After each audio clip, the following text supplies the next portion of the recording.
Pinakawalan na ng 2 tribo sa Maguindanao ang mga binihag nilang galing sa magkabilang kampo.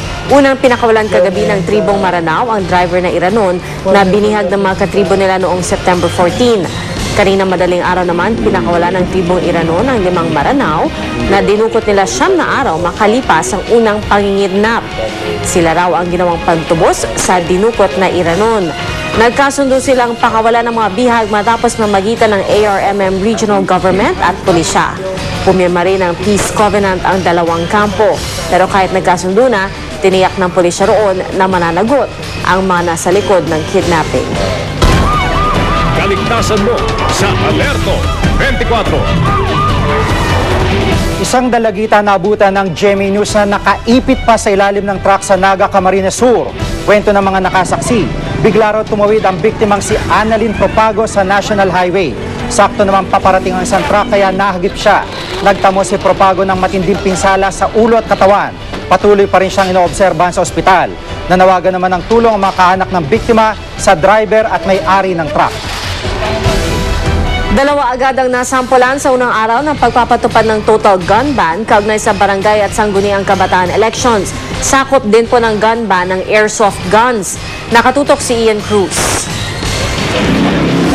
Pasado alas 12 ng hating gabi, sinimula ng hepe ng Philippine National Police na si Director General Raul Bacalzo ang sorpresang pag-iikot sa mga inilatag na checkpoint ng PNP sa Metro Manila. Unang destinasyon, ang Ortigas Avenue sa bahagi ng San Juan City. Pasado naman ang checkpoint doon. Sumunod ang Himpuyat Avenue sa Makati City. Maayos din ang checkpoint sa lugar. Pero pagdating sa Osmeña Highway, sakop ng Maynila, ang maling karatol agad ng checkpoint ang napuna ng pinuno ng PNP. Ang standard dyan dapat nakalagay COMELEC checkpoint na visible. Tapos pangalan ng COMELEC officer, Mr. So-and-so, COMELEC officer. And then sa ilalim, the name of the police team leader.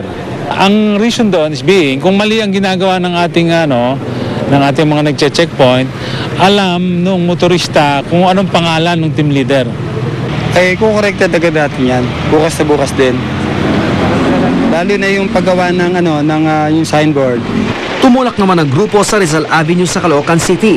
2 lalaki ang nahuli na may dalang kalibre 45 baril. Isa rito, si Jail Officer Juan Roderick Mancenido. May lisensya ang dala niyang baril, pero nakapangalan ito sa asawa niyang isang non-uniform personnel ng Manila Police. Bakit kayo daw po nagdadala ng baril? Sa business niyo raw po naka-issue yung PTC tsaka yung license po.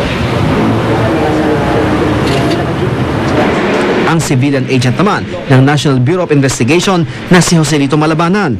Galing probinsya at inabot lang ng hating gabi sa kalsada. Hindi po ba kayo na-advise na gun ban na po ngayon, sir? Hindi, layo kasi pinanggalingan ko. Saan po kayo galing, sir? Galing pa ng Mindoro.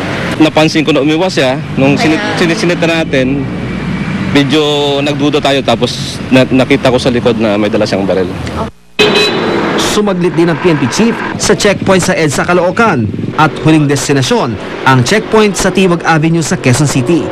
Sa pangkalahatan, maayos naman daw ang mga na-inspection checkpoint sa Metro Manila. Ian Cruz sa Katutok, 24 oras. Masama ang loob ng pamilya ng umano'y biktima ng hazing matapos ibasura ng korte ang kaso laban sa 4 na akusado ng mga miyembro ng Alpha Phi Omega Fraternity. Nakatutok si Lia Manyala. Pasado alas 6 kagabi nakalaya na ang 4 na miyembro ng Alpha Phi Omega Fraternity na akusado sa pagkamatay ng University of Makati student na si EJ Carl Intia noong Agosto.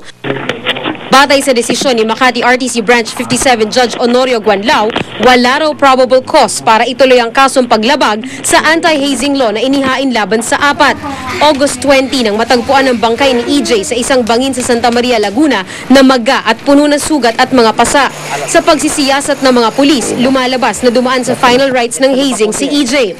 Agad namang sumuko ang 5 sangkot umano sa initiation ng biktima, isa sa kanila menor de edad. Pero tila ang pag-amin sa nagawang kasalanan nawala ng saysay matapos ibasura ng korte ang kaso. Kaya ang ama ni EJ hindi na itago ang galit, lalo pat ngayon ang ika-4 na araw ng pagkamatay ng anak. No probable cause na hinahanap. Ano po ang cause yung hinahanap pa nila? Nandiyan yung anak ko patay. may mga batang sumurender, merong mga nagpatunay. Plano ng pamilya Intia na makipag-usap sa hukom na nagbaba ng desisyon. Payo naman ni Vice President Jejo Marbinay na miyembro rin ng Apo Fraternity si pamilya Intia, huwag mawala ng pag-asa dahil hindi pa ito ang katapusan ng kanilang kaso. Hindi naman sinasabing wala na ang kaso. Hindi naman, it will not cause what they call double jeopardy, no? Lia Manyalak, Nakatutok, 24 Oras.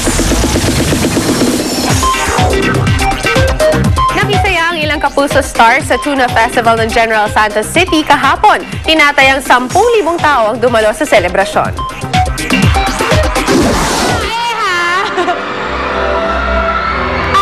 Napuno ng kasiyahan, kantahan at sayawan ang Tuna Festival na ginanap sa KCC Mall sa General Santos City. Ilan sa mga nakisaya sa pista ang Survivor Philippines celebrity castaways na sina Moy, Ervic, Miko, Ian, Aaron at Ira. Hindi syempre nila pinalagpas na magpakitang gilas.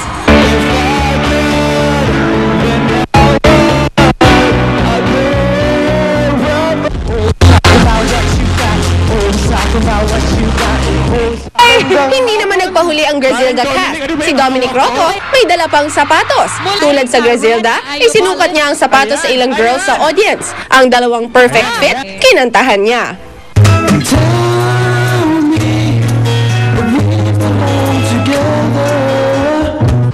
Present din sa pagtitipon ang bida mismo sa Grazilda na si Glyza De Castro at ang kanyang leading man na si Jeff Eigenman.